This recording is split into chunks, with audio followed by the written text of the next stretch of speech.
नमस्कार दोस्तों, स्वागत है आपका लास्ट नाइट हॉरर में। आज की रात जो कहानी मैं आपको सुनाने जा रहा हूं, वो कोई काल्पनिक किस्सा नहीं, बल्कि उत्तर प्रदेश के कानपुर देहात की एक सच्ची और दिल दहला देने वाली घटना है। ये कहानी है एक ऐसे परिवार की जहां अपनों ने ही मौत का दरवाजा खोला था। कहानी की शुरुआत होती है करीब 40-45 साल पहले। रामकरण नाम का एक किसान था जिसकी जिंदगी में सब कुछ ठीक चल रहा था, लेकिन किस्मत ने उसके साथ एक भयानक खेल खेला। उसकी पत्नी की अचानक मौत हो गई और वो अपने पीछे छोड़ गई 6 मासूम बच्चे। रामकरण बिल्कुल टूट चुका था, लेकिन उसे नहीं पता था कि असली खतरा बाहर नहीं बल्कि घर के अंदर आने वाला था। रामकरण की सास यानी बच्चों की नानी बार बार रामकरण पर दूसरी शादी का दबाव बना रही थी। रामकरण मना करता रहा, लेकिन नानी ने जिद पकड़ ली। अरे दामाद जी, कब तक अकेले रहोगे? इन 6 बच्चों को माँ की जरूरत है। मेरी मानो, दूसरी शादी कर लो, सब ठीक हो जाएगा। जिंदगी पहाड़ जैसी है, अकेले नहीं कटेगी। आखिरकार बच्चों के भविष्य की खातिर रामकरण मान गया। उसे लगा शायद नानी सही कह रही हैं। एक दिन रामकरण अपने काम से लौट रहा था, तभी रास्ते में उसे एक साधु मिला जो पेट दर्द से कराह रहा था। रामकरण, जो दिल का साफ आदमी था, उसने साधु की मदद की। साधु ने खुश होकर कहा, बेटा, मैं तेरी सेवा से बहुत खुश हूँ। मेरी एक बेटी है रानी, तू उससे शादी कर ले। वो तेरे बच्चों को अपने बच्चों जैसा प्यार देगी। ये भगवान का आशीर्वाद समझ और उसे घर ले जा। रामकरण ने लड़की को देखा। वो दिखने में बिल्कुल साधारण और भोली थी। नानी का दबाव था ही तो रामकरण ने हाँ कर दी और रानी से शादी करके उसे घर ले आया। शुरू में सब कुछ ठीक लगा। नई पत्नी बच्चों को खाना खिलाती, प्यार करती। लेकिन दोस्तों, ये तूफान आने से पहले की खामोशी थी। शादी के कुछ ही दिन बाद घर में मौत का तांडव शुरू हुआ। अचानक रामकरण का सबसे छोटा बेटा बीमार पड़ा और रात ही रात में गुजर गया। जब सुबह उसकी लाश देखी गई तो उसका शरीर पूरा नीला पड़ चुका था, जैसे किसी ने शरीर का सारा खून निचोड़ लिया हो। अभी रामकरण इस सदमे से उभर भी नहीं पाया था कि कुछ महीनों बाद दूसरा बेटा भी उसी तरह मर गया। फिर तीसरा।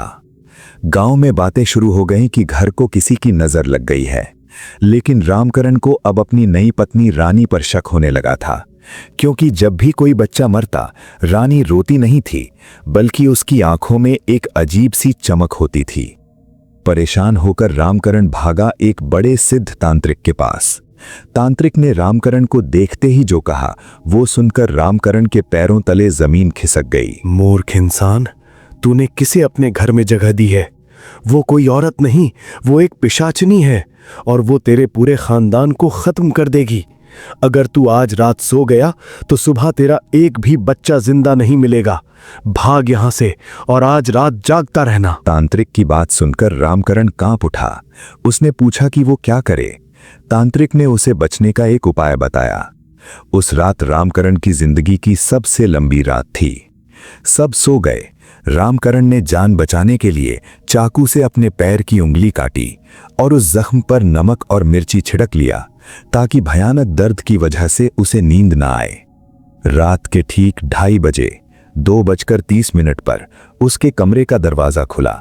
जो रामकरण ने देखा वो किसी इंसान की कल्पना से परे था। उसकी पत्नी रानी अब रानी नहीं थी। वो अपने बिस्तर से उठी और उसका कद बढ़ने लगा। देखते ही देखते वो 7 से 8 फुट लंबी भयानक शक्ल वाली एक पिशाचनी बन चुकी थी। उसके बाल हवा में उड़ रहे थे और दांत बाहर निकले हुए थे। वो धीरे धीरे बच्चों की तरफ बढ़ी। रामकरण डर से कांप रहा था, लेकिन एक पिता होने के नाते वो बीच में आ गया। उसने तांत्रिक का दिया हुआ मंत्र पढ़ना शुरू किया। पिशाचनी गुस्से में पागल हो गई और चिल्लाकर असलियत बकने लगी। ये सौदा किसी और ने नहीं, तेरी सास इन बच्चों की नानी ने किया था। उसी ने मुझे बुलाया था ताकि तेरे सारे बच्चे तड़प तड़प कर मरे और तू जिंदगी भर रोता रहे। उसने तांत्रिक से मेरे लिए बलि का वादा किया था, लेकिन अगर आज बच्चा नहीं मिला तो मैं उसकी बलि लूंगी जिसने मुझे बुलाया है। रामकरण ने हिम्मत करके पूछा, किससे सौदा? तब पिशाचिनी ने जो राज खोला वो मौत से भी ज्यादा कड़वा था। मैं रुकूंगी नहीं, मुझे खून चाहिए। सौदा हुआ था मेरा, हट जा मेरे रास्ते से। इतना कहकर पिशाचिनी वहां से हवा में गायब हुई और सीधा नानी के घर पहुंची। अगली सुबह गांव में कोहराम मच गया। नानी की लाश बेहद खौफनाक हालत में मिली थी। शरीर ऐसे क्षत विक्षत था जैसे किसी जंगली जानवर ने नोचा हो। पिशाचिनी ने अपना सौदा पूरा किया था। नानी की नफरत और बदले की आग में रामकरण के 4 बच्चे मारे गए, लेकिन उस रात रामकरण के जागने से बाकी बच्चे बच गए। दोस्तों, ये थी कानपुर की वो सच्ची घटना। सोचिए, एक नानी अपने ही नातियों की मौत का सौदा कैसे कर सकती है। कहते हैं इंसान का गुस्सा और जलन भूत प्रेतों से भी ज्यादा खतरनाक होता है।